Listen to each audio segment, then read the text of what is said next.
Singer Bob Marley, his reggae music known far beyond its roots in Jamaica, died in a Miami hospital today. Bob Marley was 36 years old. Bob Marley a révolutionné la musique. Avec son groupe The Wailers, il a inspiré et touché des milliers de personnes et restera gravé dans nos mémoires.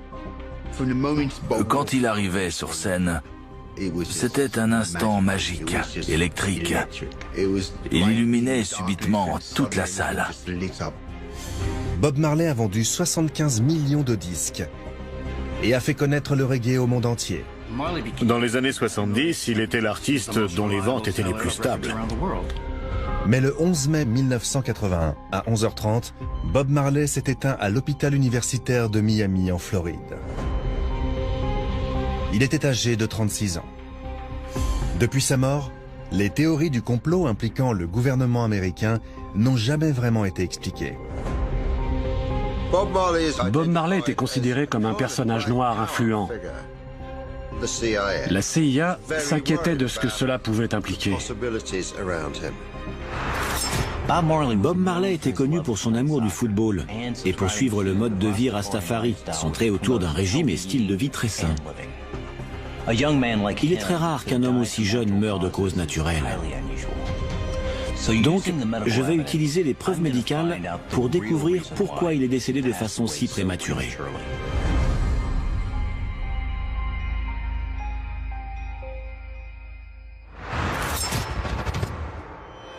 Le docteur Michael Hunter, expert médico-légal reconnu dans le monde entier, a pratiqué des milliers d'autopsies. Il est souvent appelé pour enquêter sur des morts suspectes et travaille donc de concert avec les forces de l'ordre et d'autres experts judiciaires. Il est le médecin légiste en chef dans l'une des plus grandes villes du monde et enquête sur des morts suspectes depuis environ 20 ans. J'ai ici une pile de dossiers médicaux, de témoignages et d'archives concernant la mort de Bob Marley. J'espère arriver à trouver des indices qui me permettront de comprendre pourquoi cette icône de la musique est décédée aussi jeune. Le 20 septembre 1980, à l'hôtel Essex House de New York. 7 mois avant sa mort, Bob se prépare à sortir de sa chambre d'hôtel pour aller courir. C'est une de ses habitudes avant de monter sur scène. Ce soir-là, il jouera le premier de 2 concerts à guichet fermé au Madison Square Garden, 2 dates de sa 6e tournée aux États-Unis. Les années précédentes, les tubes comme No Woman No Cry ou Buffalo Soldier ont été numéro 1 des ventes dans le monde entier. Ils ont fait de lui la première superstar jamaïcaine. Ses chansons cherchaient aussi à mobiliser contre la pauvreté et ce qu'il voyait comme l'oppression de sa terre natale bien-aimée. Les gens ont du mal à croire en la sincérité de son message. Quand il disait qu'on devait s'entraider, au lieu de faire passer nos besoins matériels au-dessus de tout. Mais il était comme ça. Well, my life not important to me. Other people's life important. My life is only important if me can help plenty people. If my life is just me, my own security, then me don't want it. My life is for people. That's where me is. La première chose que j'ai notée, c'est qu'il était mince et musclé. Il pesait 70 kilos et mesurait 1,70 m. Son indice de masse corporelle était donc de 24,3, ce qui était normal. Les témoignages m'indiquent qu'il avait une vie saine, qu'il faisait beaucoup de sport, il courait, il jouait au foot. Je sais aussi qu'il mangeait bien, qu'il buvait très peu d'alcool, qu'il se nourrissait surtout de fruits et de légumes. Donc, son corps était le plus protégé possible contre les crises cardiaques, les AVC et le diabète. Et au dire de tous, il semblait être en très bonne santé. Robert Nesta Marley est né le 6 février 1945 dans la ferme de sa grand-mère, sur les hauteurs de Sainte Anne en Jamaïque. Lorsqu'il est né, son père Norval avait 60 ans et sa mère Cedella seulement 18. La mère de Bob, Cedella Booker, était une Jamaïcaine de forte corpulence. Elle était inébranlable et elle avait une foi inébranlable. Le père de Bob était blanc et originaire d'Angleterre. À cause de sa peau claire, enfant, Bob était victime de harcèlement. La musique et le sport étaient ses sources de réconfort. Quand il vivait à 9 Miles, Bob s'est passionné de football. Il y jouait avec un pamplemousse. C'est aussi là qu'il commence à s'intéresser à la guitare. C'est quand la famille de Bob a quitté Sainte Anne et la campagne pour la capitale de la Jamaïque, Trenchtown, que Bob s'était pris de la musique. C'est devenu pour lui une véritable passion. C'est à Trenchtown qu'il est devenu mordu de musique, parce qu'il y découvre plein de sons différents. Il s'est décidé à devenir musicien. Il y a créé son premier groupe, appelé à l'époque The Wailing Wailers. En 1964, alors qu'il a 19 ans, le premier titre de Bob, Simmer Down, est en tête des ventes en Jamaïque. C'est ainsi que la star est née. Le 20 septembre 1980 à Central Park dans New York. 7 mois avant la mort de Bob. C'est le jour précédant son concert au Madison Square Garden. Et Bob court avec son ami Alan Cole. Ils allaient courir sur la plage, à la montagne. Il aimait se maintenir en forme et se sentir le mieux possible. Tout à coup, il a une crampe à la jambe. Il ressent une vive douleur au cou et il s'effondre sur le sol. Son corps va trembler de manière incontrôlable pendant plusieurs minutes. D'après ce qu'a dit Bob de l'incident, en plus de ces soudains tremblements avant qu'il ne perde conscience, sa vision s'est altérée et il avait du mal à parler. Ces symptômes montrent clairement qu'il devait avoir un très sérieux problème de santé. Malgré son grave malaise, Bob a joué ce soir-là au Madison Square Garden comme prévu.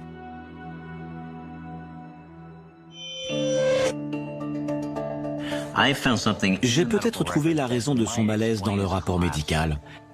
Après sa mort, on a découvert une balle en plomb dans le bras de Bob. Le plomb est très toxique pour le corps humain. Et une intoxication par le plomb peut causer ce qui ressemble à des crises d'épilepsie. Je veux savoir comment cette balle a atterri là et si elle est la raison du malaise ce jour-là. À la fin des années 70, la Jamaïque est en plein trouble politique. La pauvreté et la corruption sont courantes. Et à l'approche des élections, la violence bat son plein dans les rues. Le Parti national du peuple, le PNP, et le Parti travailliste de Jamaïque, le JLP, sont au coude à coude. Bob Marley se retrouve mêlé au conflit parce qu'il a montré son soutien au PNP 4 ans plus tôt. En octobre 1976, au studio Hope Road en Jamaïque. Environ 5 ans avant son décès. Bob est alors devenu une personne de grande influence dans le pays. Et le Parti national du peuple aimerait qu'il leur apporte son soutien. Leur victoire serait alors garantie. Mais Bob est déterminé à ne pas être impliqué dans le conflit politique. Les deux partis voulaient qu'il se range de leur côté, mais il s'y refusait. Le Premier ministre et leader du PNP, Michael Manley, rend une visite surprise à Bob et le convainc de donner un concert gratuit pour le peuple jamaïcain pour tenter d'apporter la paix dans l'île. Dès que les affiches du concert sont apparues, Michael Manley a demandé à ce qu'une élection ait lieu quelques jours après le concert appelé Smile Jamaica Concert. En avançant la date de l'élection, le PNP a donné l'impression que Bob soutenait Manley, alors qu'il s'était donné beaucoup de mal pour éviter ça. Il a été piégé par les politiciens. Malgré l'atmosphère politique très tendue, Bob décide d'honorer son engagement et il va faire le concert comme prévu. Mais les conséquences de cette décision vont être dévastatrices pour Bob et son groupe. Ils ont débarqué comme ça. Tout à coup, on a entendu des coups de feu. Un instant, ils rigolaient ensemble et l'instant suivant, ils se sont retrouvés dans un film d'horreur. Des types ont déboulé dans le studio. Plein de coups de feu. Et soudain, plus rien. Le silence était presque tout aussi assourdissant, c'était très étrange. On n'entendait plus aucun son. Les tireurs ont ensuite disparu et on ne les a jamais identifiés. Tout le monde pense qu'ils ont été engagés par le parti politique opposé. Bob, sa femme et son manager ont tous les trois été blessés. Bob a été touché à l'épaule gauche. Aussi incroyable que cela puisse paraître, les blessures de Bob ne sont pas critiques. Mais alors qu'il est encore à l'hôpital, il prend une décision surprenante. Il refuse qu'on lui enlève la balle. Garder une balle en plomb dans son bras est une décision étrange. Le danger est que le plomb s'infiltre dans le sang et cause une intoxication au plomb. Le haut du bras possède tellement de tendons et de muscles que nous pouvons y pratiquer une tâche très délicate. Une intervention chirurgicale dans cette partie du corps risquerait d'endommager les nerfs et les tendons qui vont jusqu'à la main. Et Bob aurait pu ne plus jamais être capable de jouer de la guitare. Sur le coup, c'est assez choquant. Mais quand on y réfléchit, on lui a dit que si on lui enlevait la balle, il devrait peut-être arrêter la guitare. Mais pour lui, la musique, c'était sa vie. Du coup, de son point de vue, cette décision est tout à fait logique. Le dévouement total qu'avait Bob envers sa musique a-t-il en fin de compte causé sa mort?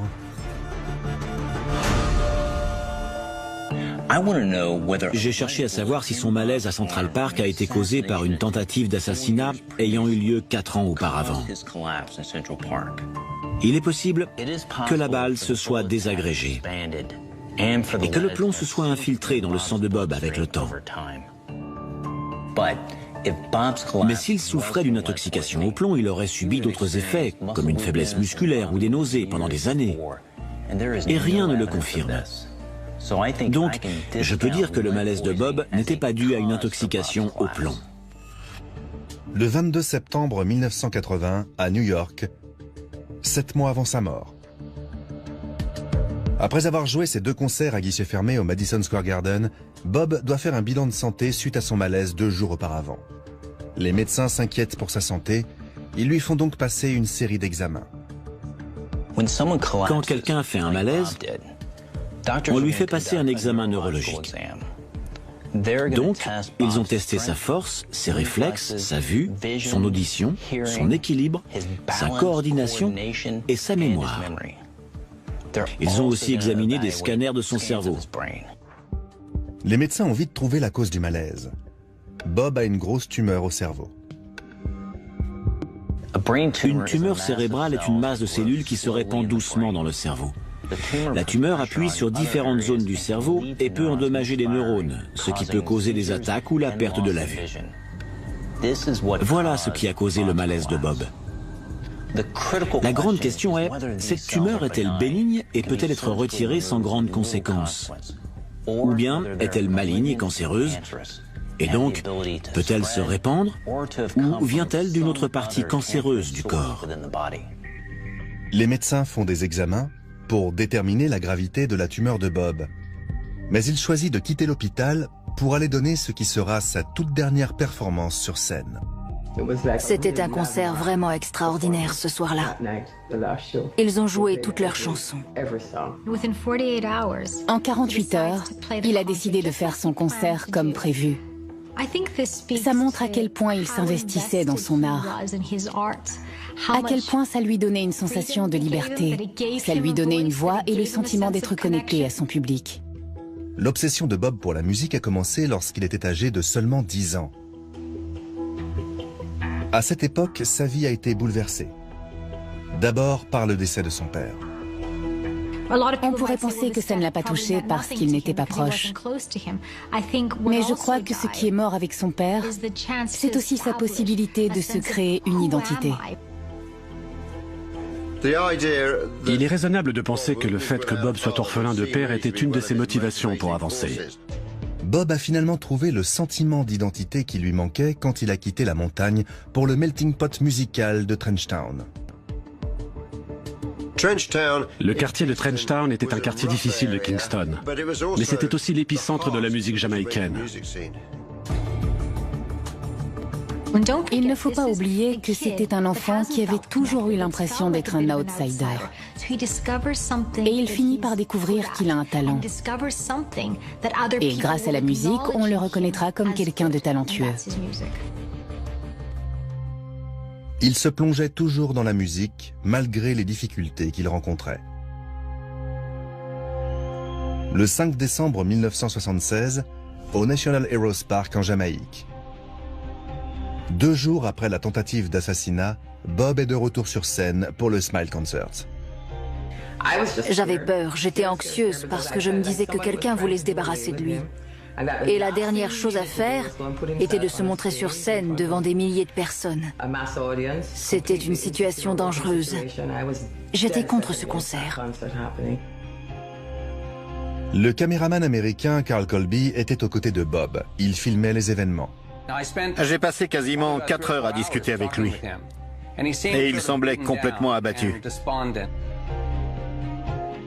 Puis je crois qu'il a regardé dehors et il a vu la foule, ces milliers de personnes rassemblées au Heroes Park. Ça avait un peu quelque chose de biblique.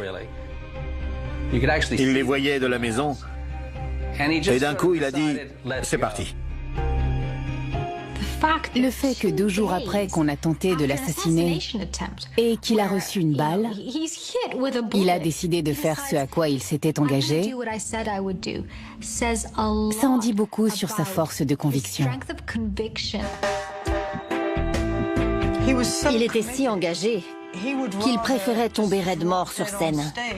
Il voulait profiter pleinement de chaque moment de la vie, de chaque moment où il pouvait montrer sa créativité, où il pouvait communiquer et avoir un impact.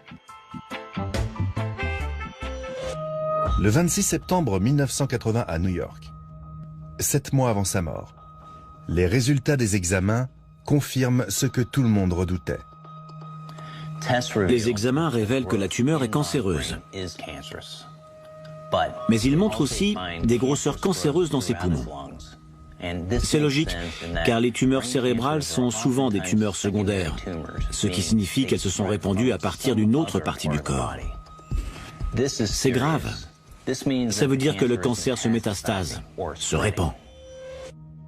Bob est tout de suite traité par radiothérapie et chimiothérapie.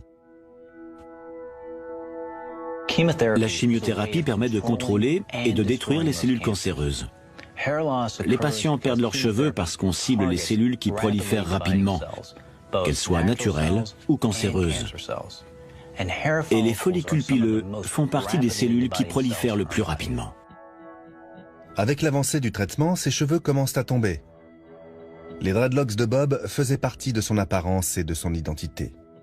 Il prend la décision de laisser sa femme Rita lui couper les cheveux pour la première fois depuis des années. Ses dreadlocks commençaient à tomber. Et il ne voulait pas qu'elles tombent une par une.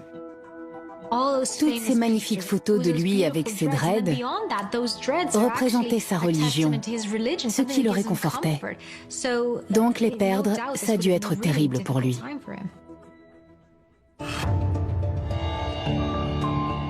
Un cancer de cette nature est clairement mortel. Et si la chimio ne fonctionne pas, Bob va inévitablement mourir. La question que je me pose, c'est pourquoi ce jeune homme en apparente bonne santé a développé cette maladie meurtrière. J'ai découvert qu'il n'avait pas seulement un cancer cérébral, mais aussi des cellules cancéreuses dans ses 2 poumons. Les tumeurs cérébrales sont souvent des tumeurs secondaires, ce qui signifie qu'elles se sont répandues à partir d'une autre partie du corps. Donc, son cancer s'est-il répandu à partir de ses poumons? Et si oui, sa consommation de marijuana, bien connue, en était-elle la cause directe?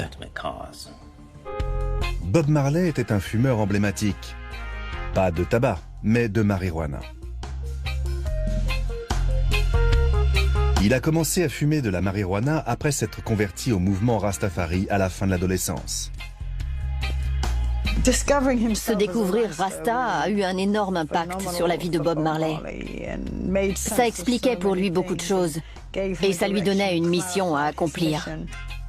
Les Rastas croient que l'arbre de la vie mentionné dans la Bible est un plant de cannabis et que certains passages disent d'en utiliser. Pour lui, fumer de la ganja, c'était entrer en contact avec sa créativité. C'était un peu trouver une sorte de moi supérieur. Bob, how important is the ganja to a Rasta man? Ganja is a bird. This is herb. Herb. Does it matter to you that it's still against the law here in Jamaica? Every law is illegal. Le dévouement de Bob pour la religion Rastafari et le rituel de fumée de la marijuana ont-ils fini par causer sa mort prématurée? On ne sait pas encore si la marijuana est une cause de cancer. On sait que c'est le cas pour le tabac. Mais on ne connaît toujours pas les conséquences que peut avoir le cannabis à long terme. Cependant, si fumer de la marijuana a causé le cancer de Bob, il aurait développé au fil des années des douleurs au thorax et de grosses toux des mois avant la croissance de sa très grave tumeur cérébrale.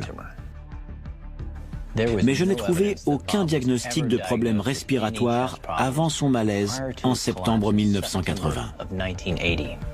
Donc, si sa tumeur ne vient pas des poumons, d'où vient-elle? Octobre 1980, New York. L'hôpital Sloan Kettering laisse sortir Bob. Ils ne peuvent rien faire de plus pour lui. Les médecins ne lui donnent plus que 3 semaines à vivre. Nous avons cherché des remèdes alternatifs. Un docteur Rastafari, le docteur Pee-wee, avait entendu parler de quelqu'un, le médecin Joseph Eissels. Le docteur Pee-wee parle à Bob du traitement expérimental de Joseph Eissels contre le cancer. C'est peu probable, mais ça pourrait le soigner. Bob et Rita décident qu'ils n'ont rien à perdre. Ils se rendent à la clinique du docteur Eissels en Bavière, en Allemagne. Le docteur Joseph Eissels était un personnage controversé. Il ne prenait que des cas qu'on disait désespérés et avait un certain pourcentage de réussite. En novembre 1980, dans la clinique Ringberg en Bavière, en Allemagne de l'Ouest. Quand Bob arrive, il est faible, mais plein d'espoir. Le docteur Eissels lui explique le traitement. Pour commencer, il faut suivre un régime spécial et subir des fièvres déclenchées par des médicaments. Le but du traitement d'Eissels est de faire réagir le système immunitaire du corps humain pour qu'il reconnaisse et élimine le cancer. Dans sa clinique, il administre à ses patients des toxines de Collie, qui seraient apparemment des bactéries mortes. Le corps prend ces toxines pour une infection et le combat par la fièvre. Beaucoup sont méfiants envers Eissels. Pas seulement à cause de son traitement peu conventionnel, mais parce qu'il était membre du parti nazi durant la Seconde Guerre mondiale. Il était médecin pour l'armée contre les Russes. Je trouve qu'il y a beaucoup d'ironie dans le fait que grâce à la paix apportée par la musique, le sort de Bob ait touché un ancien nazi. Même si on a fait grand cas des liens d'Eissels avec les nazis, il a quitté le parti quand on lui a demandé de ne plus soigner les patients juifs. Dans la clinique d'Eissels, Bob doit suivre un régime alimentaire très strict, avec très peu de viande rouge et beaucoup d'eau, de fruits et de légumes. On appelle ce régime un régime microbiote. Le but est d'éviter les aliments qui contiennent des toxines. Certaines personnes disent avoir guéri de leur cancer grâce à un régime microbiote. Mais il n'existe aucune preuve scientifique qui atteste de ces effets. De plus, pour moi, le régime Rastafari que suivait Bob, constitué de noix, légumes et fruits, me dit qu'il faisait déjà tout pour protéger son système immunitaire. L'étape suivante du traitement est de retirer tout ce qui pourrait causer une infection. On lui a enlevé ses caries dentaires et ses amygdales. C'est un traitement très inhabituel contre le cancer. Pour moi, pratiquer une intervention chirurgicale superflue sur une personne souffrant d'un cancer très avancé n'est pas justifié. Cela fait risquer aux patients plusieurs autres conséquences, dont une infection. Je ne comprends toujours pas pourquoi Bob a développé un cancer si agressif alors qu'il n'avait que 36 ans. Et d'où vient ce cancer? Mais j'ai trouvé un détail dans son passé qui pourrait apporter une explication. 4 ans avant sa mort, il a subi une opération sur un de ses orteils. Le 9 mai 1977 à Paris. 4 ans avant son décès. En tournée à la suite de la sortie de l'album Exodus, Marley et son groupe se relaxent en jouant au foot entre 2 concerts. Après la musique, le football est sa deuxième passion.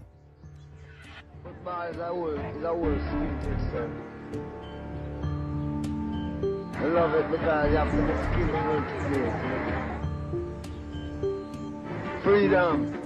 Football is freedom. Ils jouaient au foot tous les après-midi dans la cour, jusqu'à n'en plus pouvoir. J'adorais le regarder jouer, parce que c'était magique. C'était un très bon footballeur. Certaines sources affirment que Bob a été blessé au gros orteil du pied droit après un tacle. Il était à l'agonie. Il est tout de suite allé voir un spécialiste à Paris pour enlever l'ongle. Le photographe Dennis Morris a pu prendre en photo Bob Marley blessé. Il avait l'air inquiet. Peut-être qu'il savait déjà que c'était très grave. En tout cas, il était inquiet. Au début, je ne pense pas que Bob Marley s'est rendu compte de la gravité de sa blessure au doigt de pied. Mais quand il jouait au Rainbow, à Londres, un peu plus tard, un soir, il a tout à coup enlevé sa chaussure. Il ne portait plus de sandales à l'époque, et sa chaussure dégoulinait de sang. Il va alors voir un spécialiste dans une clinique de Londres. J'ai découvert que quand il était à Londres, les médecins ont trouvé un mélanome. C'est la première fois qu'un cancer apparaît dans les dossiers médicaux de Bob. Donc, je pense que c'est de là que viennent son cancer du cerveau et son cancer des poumons.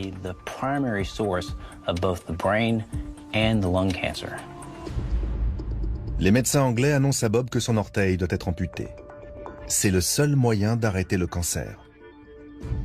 Pour un showman comme Bob, cela pouvait entraîner la fin de sa carrière. Il a refusé, parce que si on lui enlevait son orteil, il n'aurait plus jamais été le même sur scène. Il y dépensait tellement d'énergie, ça lui serait devenu impossible. La définition de la qualité de vie est différente pour chacun. Perdre un petit doigt, ce n'est pas très grave pour la plupart des gens. Mais pour un pianiste, c'est très différent. Alors imaginez ce que c'est pour un homme dont l'identité se résumait non seulement à écrire, mais aussi à partager sa musique avec son public. On a recommandé à Bob d'aller voir un spécialiste à Miami. Et le spécialiste de Miami lui a dit que c'était bien un mélanome, qu'on pouvait lui enlever la partie infectée et ensuite lui greffer de la peau, et que cela devrait suffire pour le guérir. Si on a dit à Bob que son orteil devait être amputé pour enlever les cellules cancéreuses, c'est que le mélanome était à un stade avancé. Comme il a refusé cette option, les médecins lui ont proposé la meilleure alternative possible, c'est-à-dire une incision et une greffe de la peau. Une greffe de la peau est une opération chirurgicale qui consiste à enlever le morceau de peau cancéreux et à le remplacer par de la peau d'une autre partie du corps. La greffe de peau semble être une réussite, ce qui est une très bonne nouvelle. Il va pouvoir continuer à monter sur scène. On ne savait rien à l'époque. On était encore tous très naïfs à propos du cancer, de ses causes et de ses conséquences. Donc il a repris ses habitudes, écrire de la musique, être sur scène et voyager. Les médecins ont dû penser qu'ils avaient stoppé le cancer de la peau. Mais ce qui m'intrigue le plus, c'est comment ils l'avaient contracté. La croissance des mélanomes est souvent très lente, et la plupart des personnes touchées ont souvent plus de 65 ans. Et ils sont causés par une exposition au soleil durant toute leur vie. Les personnes de couleur développent très rarement des cancers de la peau. Donc les questions que je me pose sont, comment l'a-t-il contracté et pourquoi son mélanome était-il si inhabituellement agressif ? En cherchant dans le passé de Bob, j'ai constaté qu'il s'était blessé plusieurs fois à l'endroit précis où le mélanome s'est développé. Et c'est vrai que les mélanomes peuvent se développer dans des tissus cicatriciels. Donc, je pense qu'il faut s'intéresser de plus près à ces blessures. Il s'est plusieurs fois gravement blessé au gros orteil du pied droit au cours de sa vie. Enfant, il s'est coupé en marchant sur du verre. Et cette blessure avait mis plusieurs semaines à guérir. Puis il se l'est ouvert sur un rocher, dans un ruisseau. Il a failli se le couper en deux avec une binette à la ferme. À force, on avait l'habitude de voir un bandage autour de son orteil. On en rigolait même. Mais en fait, c'était un signe annonciateur. Même s'il existe des preuves scientifiques que certains cancers se développent à partir de tissus cicatriciels, je n'ai trouvé aucune preuve que c'est aussi le cas des mélanomes. Donc, je ne crois pas que ces blessures aient causé son cancer de la peau sur son orteil. Le 6 février 1981. Clinique d'Eissels en Bavière. Bob Marley fête ses 36 ans. Malgré les sourires forcés, son état de santé s'est détérioré. Mais le docteur Eissels veut essayer un dernier traitement, des injections d'ozone. On lui fait des injections terriblement douloureuses dans le nombril, qui lui font presque avoir des crises d'épilepsie.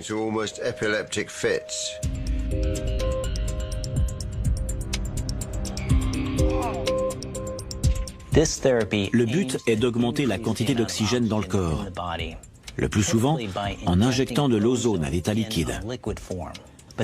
Mais rien n'indique que l'ozone peut être utilisé pour des traitements médicaux. Et l'American Cancer Society considère que le traitement d'Eissels est inefficace. Le 8 mai 1981, à la clinique Ringberg en Bavière. Après 8 mois de traitement, le cancer de Bob se propage toujours à la même vitesse. Il décide alors d'arrêter le traitement. Même si le traitement d'Eissels est controversé, en septembre, on ne donnait à Bob Marley que 3 semaines à vivre. Or, en avril 1981, il était toujours en vie. Donc, le traitement ne l'a pas tué, mais il a peut-être au contraire eu des effets positifs. Bob demande au patron d'Island Records de le ramener chez lui en Jamaïque. Malheureusement, il n'y arrivera jamais. Son état a vraiment dû empirer dans l'avion, car ils se sont arrêtés à Miami, qui est très proche de la Jamaïque.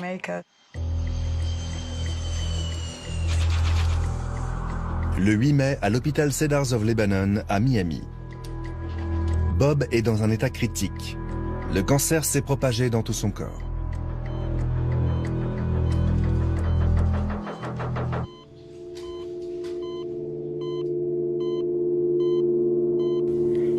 Un tel cancer est extrêmement douloureux, car les organes arrêtent de fonctionner les uns après les autres. Les poumons ne peuvent plus rejeter de fluide et se remplissent de mucus. Le foie et les reins arrêtent de fonctionner et le flux sanguin est envahi de toxines. Enfin, les tumeurs dans le cerveau et la moelle épinière provoquent des dommages neurologiques et la paralysie. La seule chose à faire, c'est administrer des antidouleurs en grande quantité, souvent des opiacés.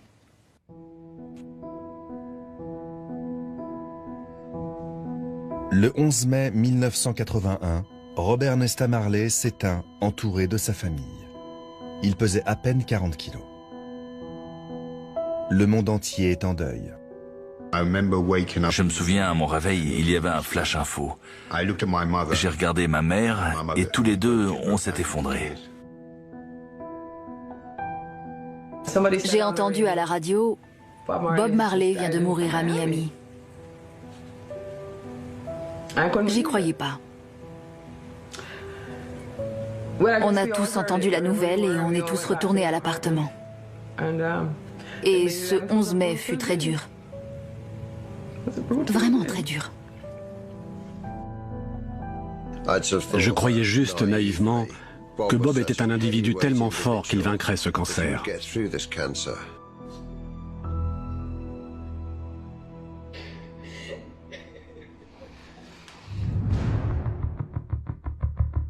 Bob a eu droit à des funérailles nationales en Jamaïque. 6000 personnes s'y sont rendues. Son corps est porté dans un cercueil en or pour être mis en terre là où il était né, dans les hauteurs de 9 Miles. Alors que la Jamaïque se prépare à enterrer son fils le plus célèbre, des rumeurs et des théories de complot autour de sa mort commencent à se répandre. Bob, you have a person here. C'est vrai que beaucoup de théories ont circulé. L'une d'entre elles disait que la CIA lui avait donné une paire de chaussures avec un fil en cuivre intoxiqué qui serait rentré dans son orteil.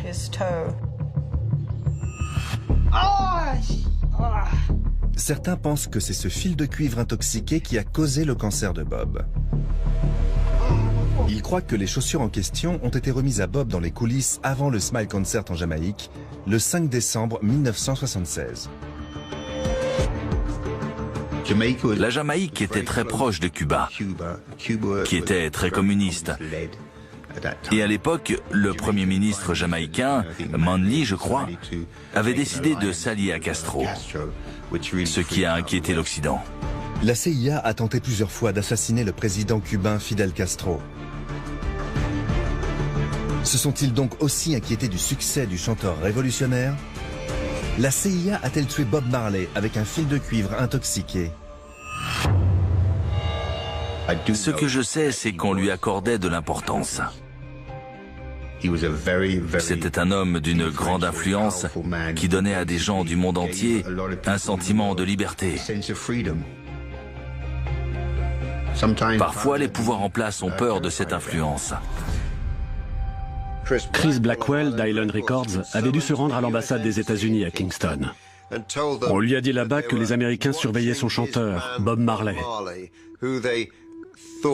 car ils le considéraient comme un danger potentiel. Un élément vient étayer la théorie conspirationniste. Le fait que Carl Colby, le caméraman qui devait filmer le concert de Bob Marley, était le fils du tout juste retraité ancien directeur de la CIA, William Colby. Même si Carl était un réalisateur de documentaires souvent récompensé, embauché par le patron du label de Bob Marley, Island Records, pour filmer le concert.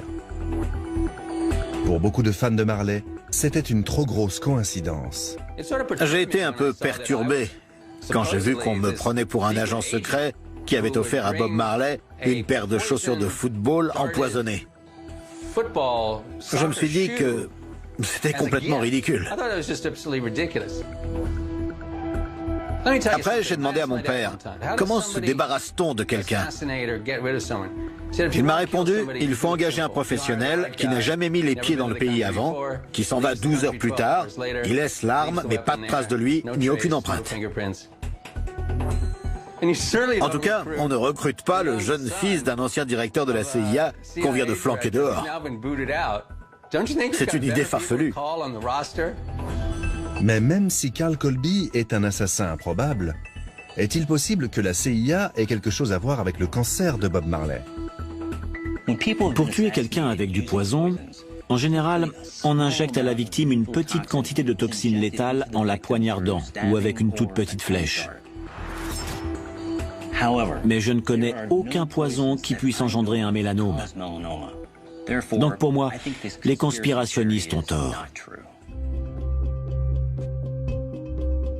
Mais comment une personne à la peau noire et de l'âge de Bob Marley a pu développer une forme si agressive de cancer de la peau?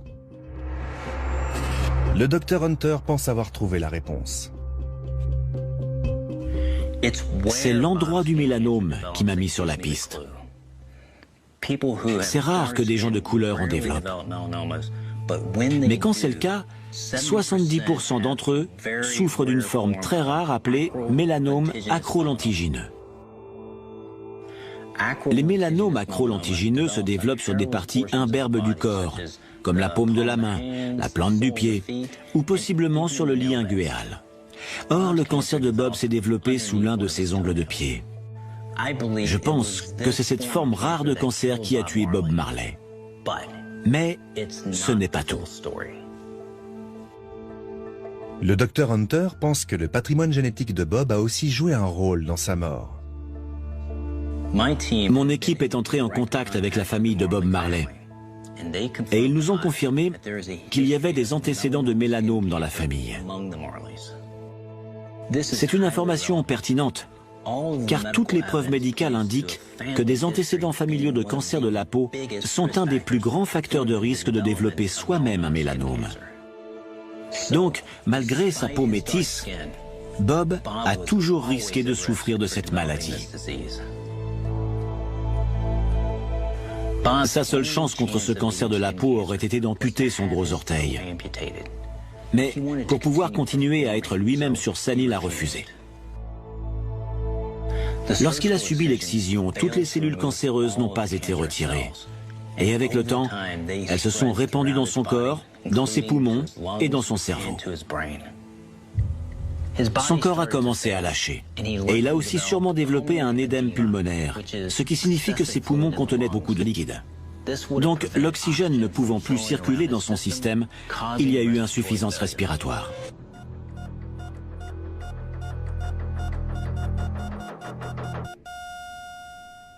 Malheureusement, il semble que ce soit son amour inébranlable pour la musique qui l'a mené à la mort.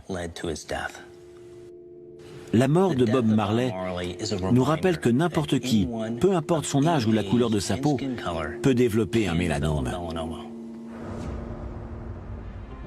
Dans la musique de Bob, dans ses paroles, il y avait beaucoup de colère, beaucoup d'amour, beaucoup de destruction aussi, beaucoup de sentiments différents. Mais au final, ce qu'on retrouve tout le temps dans sa musique, c'est l'amour. Sa chanson One Love le résume très bien. Elle est tout le temps quelque part au fond de notre tête. C'est presque devenu un slogan. J'aurais même envie de dire un cliché. Mais non, parce que le message véhiculé est trop intègre. L'esprit de Bob a touché et touche encore aujourd'hui le cœur des gens dans le monde entier. On s'amusait beaucoup en tournée et on avait l'impression de remplir une mission. On essayait de changer la société grâce à la musique. C'était une vraie passion pour lui. Ça le faisait avancer. Il a placé la Jamaïque sur la carte du monde. Maintenant, tout le monde connaît la Jamaïque grâce à Bob Marley. Partout où je suis allée, si je parlais de la Jamaïque, les gens pensaient tout de suite à lui. Tout le monde connaît le chanteur et tout le monde l'écoute.